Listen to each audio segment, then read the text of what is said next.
अमेरिकी राष्ट्रपति डोनाल्ड ट्रम्पले अमेरिकाले आफ्ना रणनीतिक उद्देश्य पूरा नभएसम्म इरान विरुद्धको सैन्य कारबाही नरोकिने स्पष्ट गरेका छन्।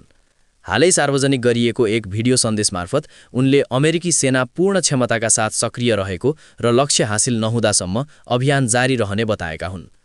ट्रम्पले सम्भावित जोखिमबारे पनि सङ्केत गर्दै आगामी दिनमा थप अमेरिकी हताहत हुन सक्ने सम्भावना नकार्न नसकिने उल्लेख गरे। उनका अनुसार अमेरिकाले आफ्ना सैनिकको मृत्युको बदला अवश्य लिनेछ र इरानी शासन तथा त्यससँग सम्बन्धित सशस्त्र समूह विरुद्ध कडा कदम चाल्नेछ। उनले यो अभियान केवल वर्तमान सुरक्षाका लागि मात्र नभई भविष्यका पुस्ताको सुरक्षा समेत सुनिश्चित गर्न सञ्चालन गरिएको दावी गरे। ट्रम्पका शब्दमा, स्वतन्त्र समाजको रक्षा गर्नु हाम्रो जिम्मेवारी हो र हामी त्यसबाट पछि हट्दैनौँ।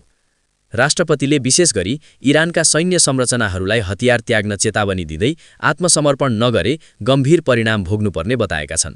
उनले आणविक हतियारयुक्त कट्टरपन्थी शासन विश्वका लागि खतरा हुने तर्क गर्दै अमेरिकी कदमलाई आवश्यक र उचित ठहर्याए। भिडियो सन्देश मार्फत ट्रम्पले इरानी जनतालाई समेत प्रत्यक्ष सन्देश दिएका छन्।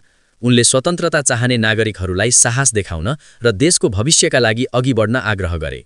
साहसी बनौ, आफ्नो देशको जिम्मा आफै लिनुस्, अमेरिका तपाईहरूको साथमा छ, उनले भने। यसैबीच फ्लोरिडा स्थित आफ्नै निवासबाट मार-अ-लागो हुँदै व्हाइट हाउस फर्कने क्रममा पत्रकारहरूले सोधेका इरान सम्बन्धी प्रश्नमा ट्रम्प मौन देखिएका थिए। उनले त्यसबारे टिप्पणी नगरी अन्य विषयमा ध्यान केन्द्रित गरेका थिए।